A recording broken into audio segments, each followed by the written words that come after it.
Okay, cauliflower is having a big year. Just this morning, OneGreenPlanet.org named it one of the trendiest veggies in 2015. Beat out kohlrabi and potatoes. Kohlrabi's a thing? Is that a vegetable? People are into kohlrabi, yeah, but Never cauliflower is heard more of it. popular. Our next guest says that you can do more than just boil and roast cauliflower. Here are some fun ways to cook with it. We welcome co-owner of Cafe 421, Antigoni Sander McCloud. Hi, Tig.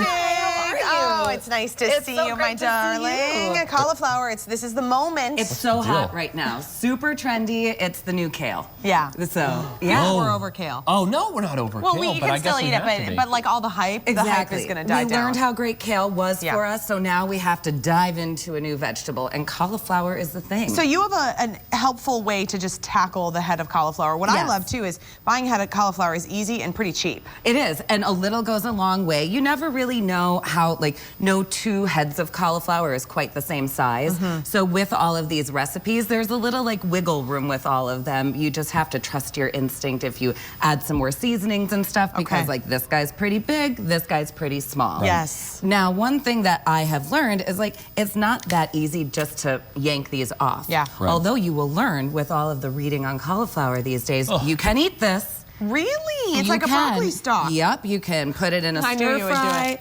I bet that's not super delicious. You know what? That's actually not so bad. Not so bad? No, that's not bad at all. That's good. Terrific, Elizabeth. No, I'm You'll good, pass? thanks. Yeah, but but look. If you don't want to nibble on your stalks, you might want to take them off before you cook. That is fascinating to use them though. I like that. One thing that I always worry about is losing too much cauliflower when you're chopping it.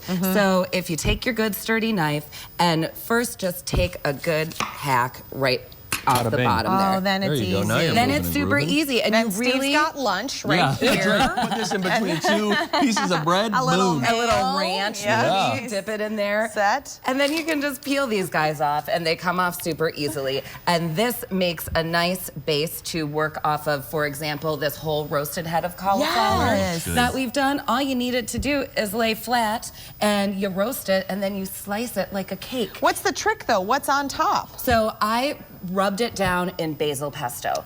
And this is something that I think you can do on a weeknight. Like, you can use store-bought pesto, or if you've made your own from your basil in the garden, you can use that. So I want you to have new recipes to make with cauliflower for your family at dinner time, not just something that's gonna pull your hair out. Like, you gotta tear it all up into florets and take the time in the oven. This is good. Okay, so cauliflower steak is Cauliflower steak parmesan. This is such. These are here 3 words together I've never heard. I know, and the idea here is not to replace the chicken or replace the eggplant, but simply to do something different with cauliflower, right? Okay. And when you cut the steak, because you're never going to be like, oh, I'm eating this. I don't even need a steak. Get rid of all of our chicken, honey. Take that filet mignon away. right, cauliflower is king. I don't need any chicken anymore. No, it's like a great meatless Monday meal or something like that. And a couple slabs of cauliflower is pretty filling, frankly. Yeah. There's a lot of fiber in there. So you will find as you slice your cauliflower, the first slice isn't going to be perfect. Right. But you can roast this up with it too. It doesn't all have to be steak-like in shape.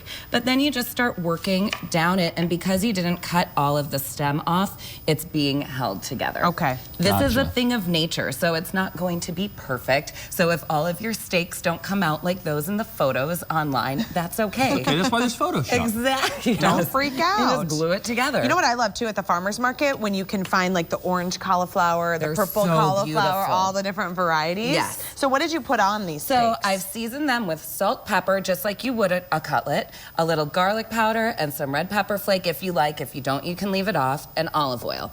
And then you just do that to both sides, and you put some tomato sauce. Go ahead, Steve. Into your baking dish as though you were making a lasagna or something like that. Gosh, and you're gonna layer on some cheese, aren't you? Yep, you can stir or do a little tomato sauce on put some top. on top. Yep, then the Parmesan.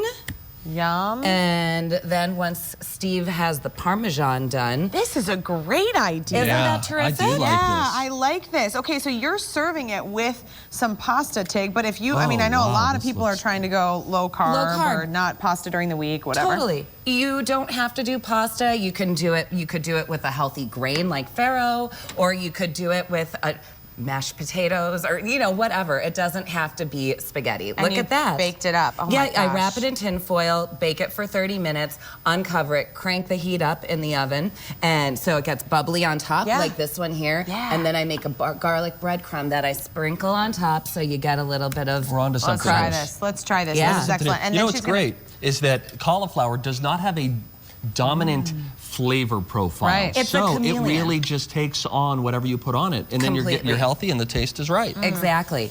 And so this, whatever seasonings you like on your Yum. Italian food, you can do to your With the cauliflower. cauliflower. I love Yeah. that. Okay, tell us about this hummus. We want to make sure we get to that. so Okay, good. I love hummus, and I can get one of those little tiny store containers and work through it in about 20 minutes. Me too. So 1 head of cauliflower yields about 3 to 4 cups of cauliflower hummus. And here you can take your own favorite hummus ingredients and put it in there. I've gone loads of garlic, some cayenne, and some jalapeno. Zip it up in here. You steam the cauliflower, Yeah. and then you just put it in your food processor and blend it up. So you're not until even it's using nice any and smooth. beans or anything? There's no starch in there, no traditional carbohydrate in good. there at all. That's good. You like it? I do like Really good. The zip from the jalapeno is key. Yeah. Yes. I think the key is too, you just can't go stingy on the salt with cauliflower. No, You no, really such a need good a lot point. of salt. Yes. Then I think it just tastes bland. Yeah, and you need more than you think. And like Yeah. with the hummus, make it, put it in the refrigerator for an hour so those flavors combine, and then taste it again. You might want to add a little more salt That after is like that. the best snack That's a ever. winner. That's Yeah, good. that's really good. Put that with some falafel or something too. I'm Spread with it on ya. a sandwich. Good Delish. job, Tig. Thank you so Thank much. you. We have these recipes on our website. Go to twincitieslive.com and click on food. And then Cafe 421 still has reservations available for Mother's Day and for brunch and for dinner. Tig's going to be working all day with her mom. Yes, we will. So go in, say hi to Tig in Georgia. Good stuff. Yeah, really good. Thank you.